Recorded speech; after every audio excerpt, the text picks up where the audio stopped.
అందరికీ నమస్కారం. Welcome to my YouTube channel. ఈరోజు మనం చాలా ఈజీగా, టేస్టీగా అండ్ స్పైసీగా ఉండే టమాటా చట్నీ ఎలా తయారు చేసుకోవాలో చూద్దాం.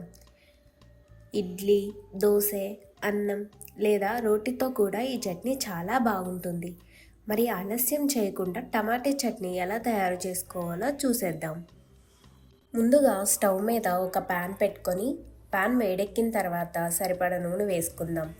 నూనె వేడయ్యాక అందులో ఉల్లిపాయలు, పచ్చిమిరపకాయలు వేసి ఒకసారి బాగా కలుపుకోండి.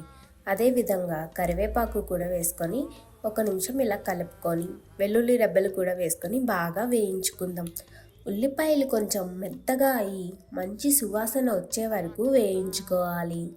ఇప్పుడు ఇందులో మనం ముందుగా ముక్కలుగా కట్ చేసి పెట్టుకున్న టమాటాలను వేసుకుందాం.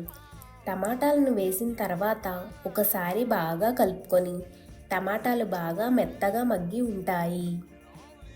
ఇప్పుడు ఇందులో రుచికి సరిపడా ఉప్పు, కొద్దిగా పసుపు వేసుకొని బాగా కలుపుకుందాం. ఇలా కలుపుతూ టమాటాలు మరింత మెత్తగా అయ్యే వరకు కొద్దిసేపు ఫ్రై చేసుకుందాం. ఇప్పుడు మన టమాటా చట్నీకి మంచి స్పైసీ టేస్ట్ రావడానికి కారం వేసుకుందాం. కారం వేసిన తర్వాత బాగా కలుపుకొని 2 నుంచి 3 నిమిషాలు ఫ్రై చేసుకుందాం. ఇప్పుడు కొంచెం కొత్తిమీర వేసుకొని బాగా కలుపుకుందాం. కొత్తిమీర వేసిన తర్వాత మరో 5 నిమిషాల వరకు బాగా కలుపుతూ మగ్గనివ్వాలి. అన్ని పదార్థాలు బాగా మగ్గి మంచి సువాసన వచ్చిన తర్వాత స్టవ్ ఆఫ్ చేసుకుందాం. ఇప్పుడు ఈ టమాటా మిశ్రమాన్ని పూర్తిగా చల్లారనివ్వాలి. మిశ్రమం బాగా చల్లారిన తర్వాత మిక్సీ జార్లోకి తీసుకుందాం.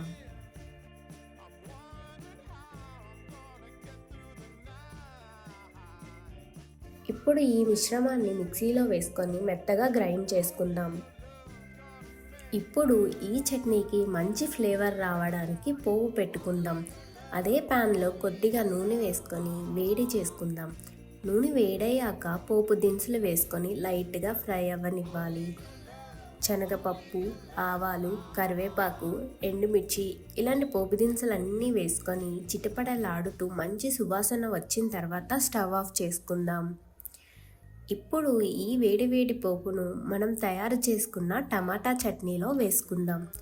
పోపు వేసిన తర్వాత ఒకసారి బాగా కలుపుకుందాం. అంతే, ఎంతో రుచికరమైన సింపుల్గా తయారయ్యే మన టమాటా చట్నీ రెడీ అయిపోయింది. ఈ టమాటా చట్నీని వేడివేడి ఇడ్లీ, దోశ లేదా అన్నంతో సర్వ్ చేసుకోవచ్చు. చూడటానికి ఎంతో బాగుంది, తినడానికి కూడా అంతే టేస్టీగా ఉంటుంది. మరి ఈరోజు మనం చేసిన టమాటా చట్నీ రెసిపీ మీకు నచ్చిందని అనుకుంటున్నాను. రెసిపీ నచ్చితే వీడియోకి ఒక లైక్ చేయండి, మీ ఫ్రెండ్స్ అండ్ ఫ్యామిలీతో షేర్ చేయండి. ఇలాంటి మరిన్ని టేస్టీ అండ్ ఈజీ రెసిపీస్ కోసం మా ఛానల్ని సబ్స్క్రైబ్ చేయడం మర్చిపోదు. వీడియో చూసినందుకు చాలా థ్యాంక్స్. మళ్ళీ మరో మంచి రెసిపీతో కలుద్దాం. Bye bye.